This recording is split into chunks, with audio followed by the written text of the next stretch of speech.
Kita lanjut ke bab 15 Audiotune Lovers, masih dalam Sang Pewaris Tunggal yang berjudul Masih Saja Diremehkan. Bersama-sama mari kita simak apa yang telah ditulis oleh Aditya Jetli. Enjoy listening. Mereka berempat yang melihat Dion diam saja sambil mengangguk-anggukkan kepala, berpikir bahwa dia sudah memaafkan mereka. Ternyata salah besar. Untuk urusan ini kita selesaikan setelah aku selesai sarapan, atau lain kali saja, karena aku ada urusan penting yang harus aku selesaikan di luaran sana. Dion berkata tanpa ekspresi. Sekarang tunjukkan di mana letak restoran hotel ini. Aku mau mengambil sarapan. Sebentar lagi aku akan dijemput. Cepat tunjukkan. Dion berkata benar-benar kesal.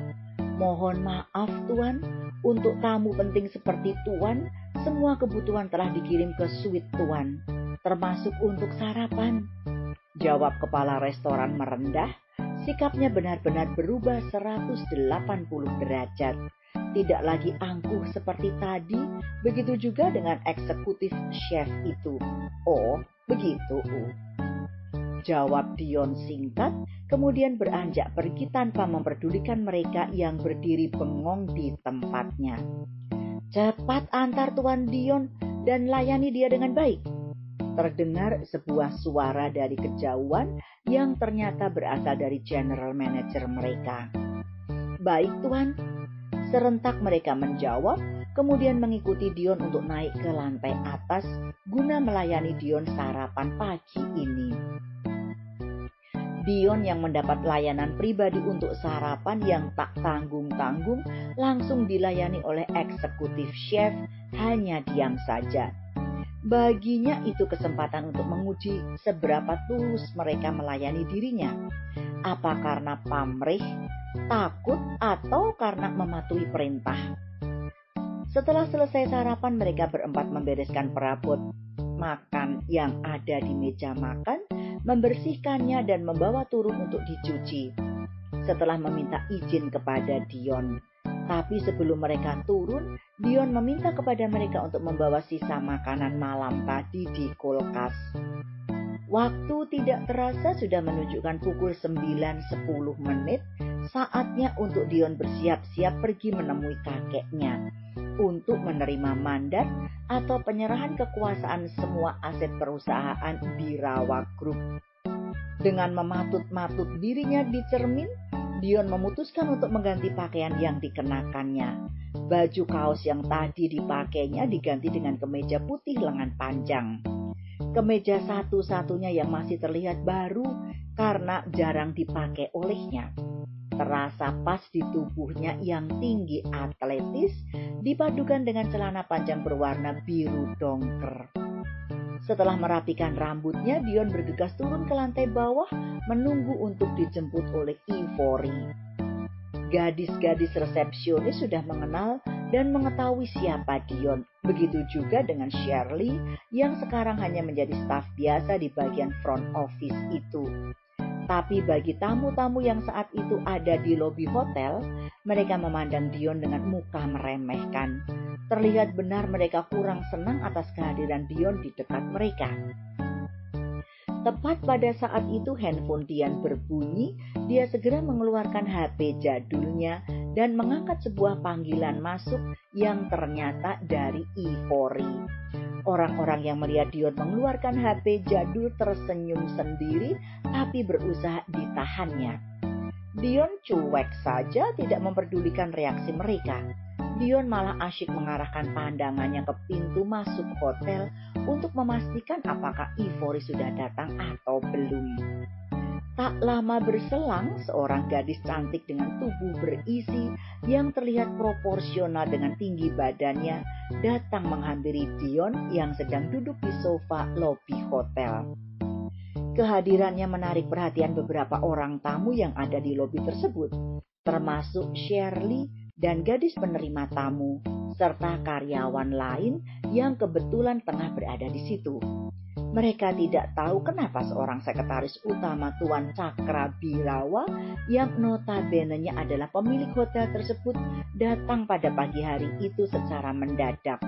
Apakah ada masalah penting di hotel itu? Batin mereka bersamaan. Ivory yang ditatap oleh beberapa orang cuek saja, dia terus maju mendekati Dion dan membungkukkan badannya ke arah Dion dengan sikap hormat. Kejadian itu tentu saja membuat mereka yang hadir di situ terkejut. Siapa gerangan orang yang telah mendapat kehormatan dari seorang sekretaris sekaligus tangan kanan Tuan Cakrabirawa itu? Keterkejutan mereka terus berlanjut, tapi Shirley segera menyadari. Dengan sigap dia menghubungi General Manager hotel, memberitahu tentang kedatangan Nona Ivory ke hotel tersebut. Begitu mendapat pemberitahuan itu, bergegas dia menghubungi bawahannya untuk ikut turun menyambut Nona Ivory di lantai dasar. Tak lama kemudian, lusinan orang-orang penting hotel termasuk general manajernya datang dan berjalan tergopoh-gopoh ke arah Nona Ivory. Begitu sampai, serentak mereka menundukkan kepala ke arah Nona Ivory dengan sikap hormat. Ada gerangan apakah Nona berkenan datang ke hotel sepagi ini? Tanya William sambil membungkuk. Oh, Tuan William ternyata. Bangunlah. Jangan seperti itu. Aku kesini bukan untuk menginspeksi hotel ini, tapi aku datang khusus untuk menemui Tuan ini, jawab Ivory santai. Mendapat pemberitahuan itu, serentak mereka menoleh ke arah Dion dengan raut penuh tanda tanya. Belum saatnya kalian tahu siapa Tuan ini sebenarnya? Jalankan tugas kalian. Biarkan aku berbicara secara pribadi dengan Tuan ini, ucap Ivory tegas, terkesan menegur mereka. Mendapat teguran dan perintah itu, General Manager dan yang lainnya segera permisi berlalu, tapi sambil berjalan hati bertanya-tanya. Untuk apa Nona Ivory datang ya? Apakah khusus untuk menemui Tuan Dion, tamu penting hotel ini? Mungkin ada urusan lain di sini. Siapa sebenarnya Tuan yang ingin ditemuinya? Apakah dia orang penting sehingga Nona Ivory sanggup menunduk padanya? Itulah beberapa pertanyaan dalam hati mereka, baik dari General Manager hotel maupun dari petinggi lainnya. Setelah mereka dipastikan benar-benar pergi, Dion mengajak Nona Ivory untuk segera keluar dari lobi hotel. Ivory menyetujui saran dari Dion. Mereka berjalan bersama dengan Dion berada di bagian depan, sedangkan Ivory mengekor di belakangnya. Peristiwa itu tentu saja menimbulkan kegemparan di lobi hotel tersebut, tapi mereka tidak berani berkomentar terang-terangan, cuma dalam hati. Beberapa saat kemudian Dion dan Ivory sudah berada di dalam mobil. Dion tidak menuju mobil Ivory, tapi menuju mobilnya sendiri.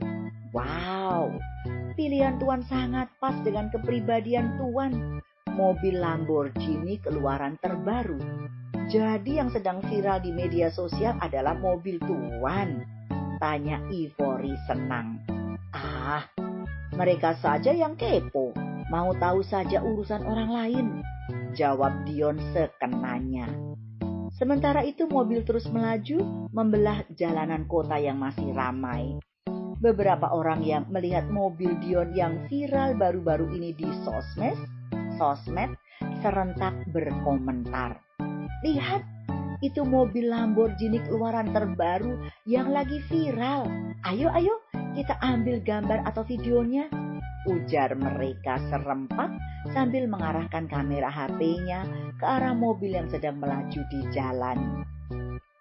Tak lama berselang, berita tentang mobil itu merebak di sosmed, bermacam ragam komentar bermunculan di sana.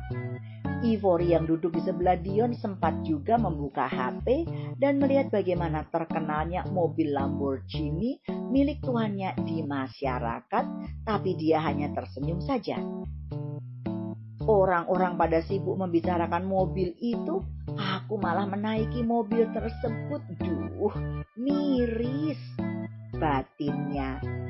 Sesuai dengan rencana awal, sebelum menemui kakeknya, Dion harus membeli baju baru lengkap dengan jasnya. Tak lupa pula harus membeli handphone baru. Dion menghentikan mobilnya di depan toko yang mempunyai area parkir cukup luas atas rekomendasi dari Ivory. Toko yang dikunjunginya adalah toko kenamaan di toko B, di kota B, The George Style Emperor. Itulah nama toko yang mau dikunjunginya. Walaupun penampilan Dion sangat sederhana, tapi dia mengendarai mobil mewah bersama dengan seorang wanita yang sangat cantik.